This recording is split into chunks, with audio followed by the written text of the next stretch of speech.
What we are talking about today is if they don't like you, just escape from their prison. You see, many are some of us that we know, we realize that there are certain people that don't like us. They don't seem to even need us around where they are. But what do? We punish ourselves into trying to get into their love. Most of the times, there are a lot of people, when they realize that certain group of friends don't even welcome them into their group, what you do is on their birthdays, you buy gifts, you do everything just to gain the acceptance and the approval. But what happens?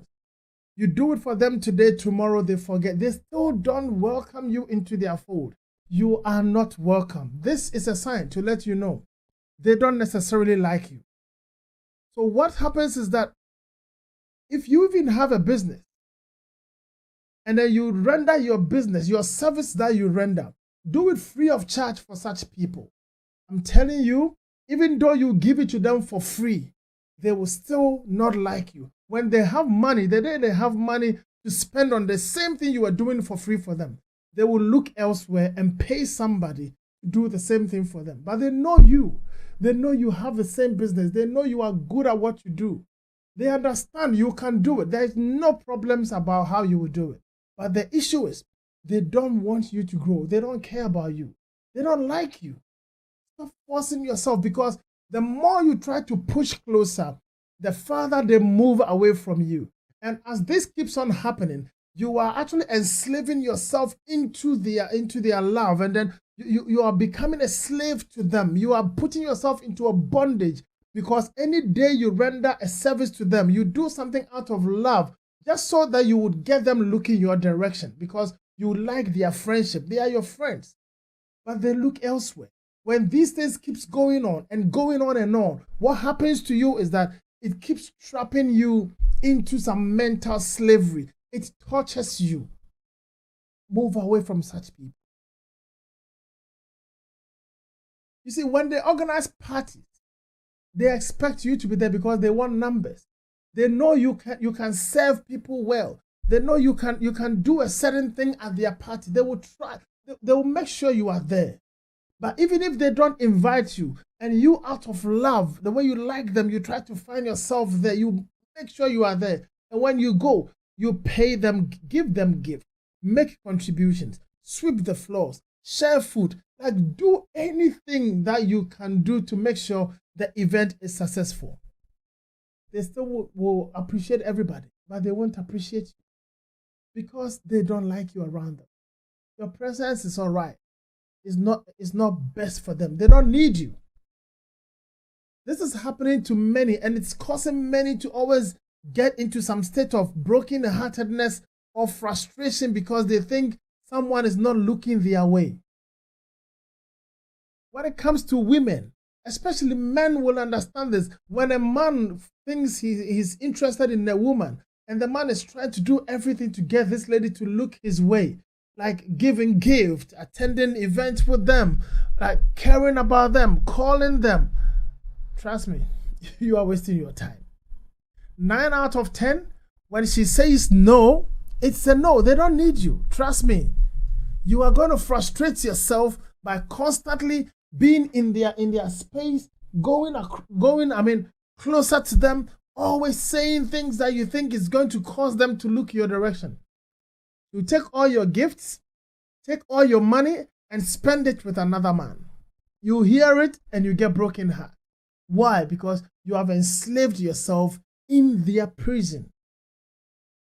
Not everybody deserves your affection, your emotions, your love, your kindness. Not everybody deserves it. But you have to give it to him or her as a human being on humanitarian grounds, on biblical principle. Based on that, you have to still show love to people. But don't do it just so that they will accept you into their friendship, into their love, into their group. Because they will not. Unfortunately, they won't. Because you are not the type of person they want around them.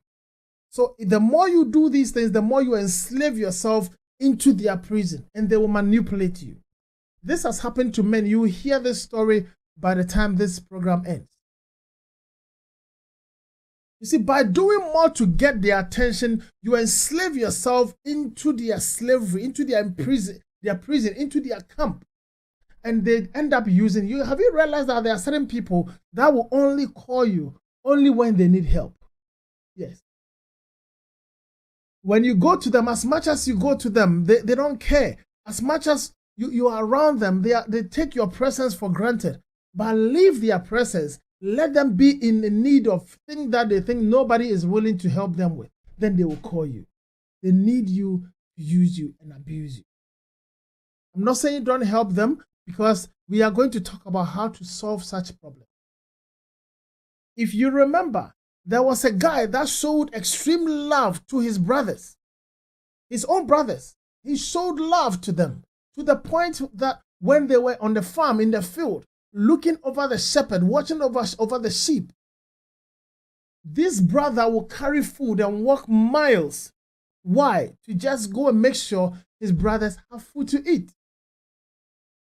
Act of kindness that you would expect to cause their brothers to love him and draw him closer. But what happened? When he went closer, they did something to him. You may know this story. What is happening in this world is something that we all have to think about. The people you sacrifice most for are the people that will never appreciate anything you do. But don't be disappointed, because there is something that God himself does for you by doing these things for such people. But all we need to master is how to work on our emotions so that these people will not find us into their prison. Because when you end up in their prison, they will abuse you. They will use you. They will use you until there's no juice anymore in you. If it is a woman, I tell you, she will take your money and spend it with another man. If it is a man, he will make sure when he needs you, he will get you. He will carry things, you do things for him. You like anything he wants you to do, he will make sure you are doing it for him. But at the end, guess what? What's going to happen? At the end, whenever it matters most, when everybody is around that you think he's going to call you as a friend, he's going to go along with you as one of him, then he'll push you aside and carry along people that never helped him when he needed their help. And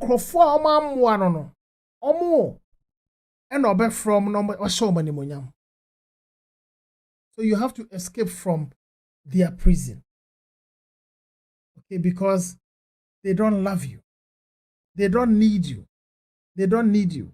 If you don't escape from their prison, they are going to make sure you are used and you are used and you are used to a point that you yourself will know that you have been used, completely used, to the point where there is nowhere else you think you will know that you are worth nothing. Everything in you has been taken advantage over. And you realize that whatever that is left with you is what they have already taken from you. So you have to master how to escape from the prison of these people, because they are never for you and they will never be for you. They don't like you. Trust me. Such people, if they are women, they will take your gift and share with men. If they are men, they will take you, the woman, they will take everything that you bring. And the sad thing is, when you give them things, they tell their friends you are an idiot, you are a fool. They will disgrace you in the presence of their friend. Take your money, take everything, and let everyone see how stupid you are. But in the end, you thought you were doing things to get him to look your way. Trust me, you can never change anyone to permanently look your direction. If you manipulate them with money, with gifts to look your direction, remember, any day your gift ceases, they are looking elsewhere. And most of the times, whenever you have used that gift or that money to get them to look your way, once they look your way, they are looking elsewhere too. It takes the grace of God for you to be able to get somebody that you manipulate with gifts and affection and sacrifices. It takes the grace of God for you to get such people to look your way permanently. It doesn't always happen. It is a very, very difficult situation to get people to look your way permanently. People that have decided not to look your way, you can't force it to happen. Many people will testify to this program that, look, they have tried before and they were rather betrayed. Friends that you try to get closer to, you like them, you want their friendship, so you did everything for them to accept you into their fold. When you are not there, then they gossip you to the other team members and you look stupid. You have no secret, no privacy with people like that. You need to master how to escape the prison of such people because they will destroy you. So the question is, how do you overcome people like this if you are already in the prison of somebody you like, somebody you love, a brother, a sister, you've taken as your personal person, you know what I mean? And how will you escape from such a person's grip? One is this: for you to force yourself to get into the love books of somebody, into the friendship book of somebody, it means that person is somebody that you are a person that you are lacking sense of acceptance. You have no sense of belonging. Love is missing. You may have people around you, but then you feel it that you want these people to accept you, and that will give you value. That will give you some happiness. But I'm telling you today that the first thing you need, if you are this person we are talking about, is to seek the face of God. Make sure the love of God, which goes beyond the love that anybody could give, is what you first look for.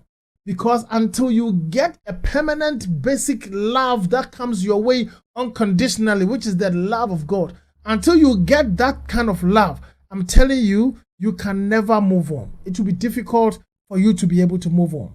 Because what's going to happen is this: everybody else will keep abusing and manipulating you. You can never overcome these people because there's a trick in there. What's going to happen is you first need to make sure you've sought the face of God. And then as you seek the face of God, you know that you are fully in love with the things of God, with the friendship of God, with the relationship that Christ Jesus brings. That is what you should first seek. And if you seek the love of God and you find it, and you have joy within you, to the extent where you are able to live without every other person, you can enjoy your life alone in privacy, then you are ready to move forward. But until you get there, it means you are not yet ready to move forward. So how are you going to do this? Commit your ways to the Lord. Bible says that the peace of God, which surpasses all understanding, is what He will give you. When your heart is at peace, you get love. When you get the love of God and you know you are short of the love of God, then you can move on in peace without looking back at where you've been abused and used. It may be your wife that has let you go. It may be your husband that has let you go. It may be a group of friends that don't think you are worth anything for them to be around you. Don't worry. But remember, such friends are people you have always been rather fighting to be in their midst. They never wanted you around. Trust me. So all you need to do is to force your way to try to gain the love, the unconditional love of God, and then move on with your life easy, and you will realize that the power of God will be your strength. Once you have overcome this, then you have to first look for this group of people. People that put value on who you are. Individuals that value you for the things you do and how you do it. Just the way you do it is enough. If you find yourself at a place where you're trying to please people, where you're trying to do everything to make certain people happy, trust me, you will be forced to do things that you've never done before, and still they don't think you're doing it right. They will make sure you feel you are miserable, you are worth nothing. They will make you feel, as useless as you can ever be. Because they want you to always do more and more and more, even though they don't value what you are doing.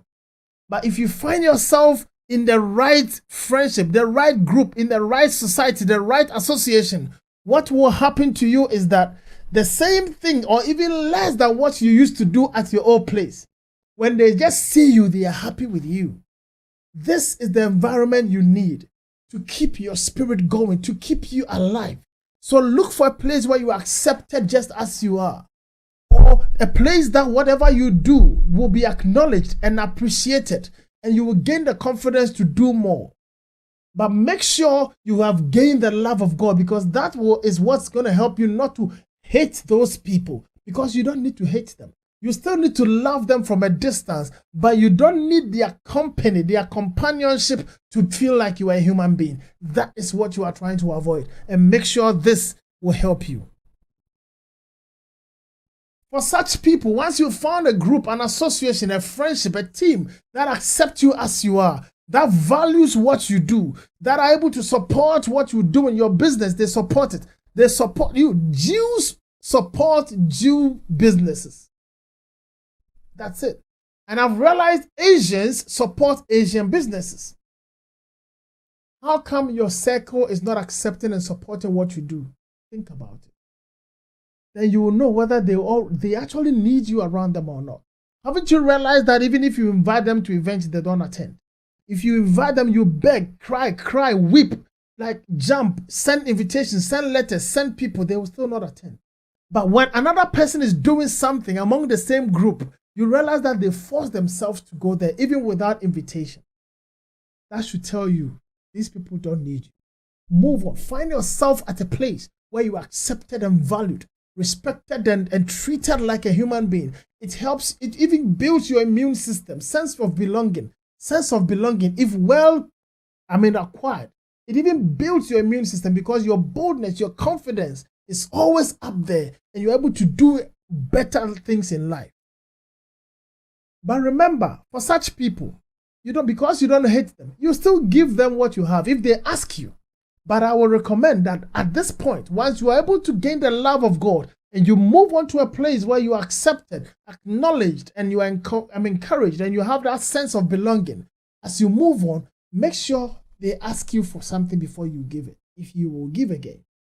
If you will support again, make sure they are asking it properly, because that is why God says that do not let anyone despise your youthful beginning. Don't let anyone despise your youth. You are young, you are fresh, you don't have much, but the little you have, don't just throw. The Bible says, do not cast your pearl to swine, because they will trample upon it and destroy it. People that would maltreat your talent, maltreat your giftings, maltreat your finances, your time, your valuable commitment to them, they will abuse it. They don't deserve it. Just move on. Live your life, be happy, but don't hate them. Make sure the love of God abounds. When that abounds, you can still love them. I'll conclude with the story I started sharing about the young man who had a dream about what God wanted to do with his life, and out of love and togetherness and brotherliness, told his brothers and family and expecting them to celebrate with him. They hated him from there. They gave him a name, Dreamer. And then when the same brothers went to the field to work as shepherds, look over the flock of the family, this young guy, again out of love, carried food, walked miles to go and make sure his brothers have fed, have eaten, and they are happy. When they saw him, they rather catch him, put him in a pit, and wanted him dead. They got him out of the pit again and said, no, let's rather sell him out because of another brother's recommendation. They sold him out into slavery just because he shared something nice with his brother. And when he went into slavery, because he had the love of God in him, he didn't hate them. But that same thing with which they accused and condemned him and named him a dreamer, it was through the same gift that other people devalued.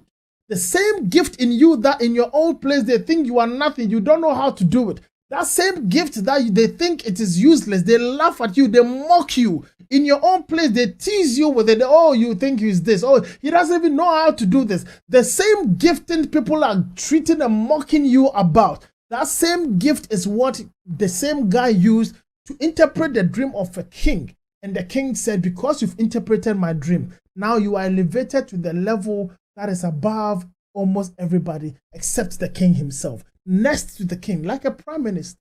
The same gift caused people to abuse him in his own father's house. The same gift caused his fathers and his family members not to like him. But it is that same gift that caused him to rise to the level where God had destined him to be. So I'm telling you that whatever that is in you that people don't value, your friends think you talk too much. Yes, you are the best journalist. Your friends think you like this too much. You are not this, you are not that. Yes, look at what they are complaining about you. That may be your strength. They say you are this. Don't worry. If it is a bad habit, change from it. But if you sit down and you search and you realize that no, it is just that they are not happy with the way you do things. Move to a place where you are going to be valued, because at that place, the very person they need is the person that can do what you are doing, which is noise to someone else. And that is what can elevate you. God bless you so much, because Joseph became a prime minister, and because of the love of God in him, that he was able to use the same gift as his brothers killed him for in the king's palace, made him a prime minister. And the love of God that abounded in him is what he was able to still share back to his brothers. He didn't hate them. I encourage you not to hate your enemies. Love them from a distance. And remember, go to the place where you'll be celebrated. Go to a place where your anointing will be valued. Go to a place where your personality is accepted. It builds you confidence, and make sure you are not escaping from a place just because you want to move. But make sure it is because you are living just to make sure the name of the Lord, the word of God, the intentions of God will be well pursued. God bless you as you joined us today on Family Arena on Coda TV. We appreciate you, and we would wish that you send in your comment. God bless you. Reverend Collins Kwachi, we appreciate you for joining us, and every other person watching us on all the other links. We encourage you to share the program, subscribe to the channel, and if you are watching on Facebook, click on the follow button and make sure this program goes viral, and many people will be blessed with it, because many are the people that are suffering from trying to buy their way into other people's life, other people's friendships, other people's kindness, other people's group. God bless you, and see you again tomorrow on Warzone with Evangelist Justice Sari. But don't forget, if you understand this language of this song, it says, Okaya hui misro bibia. God bless you. Min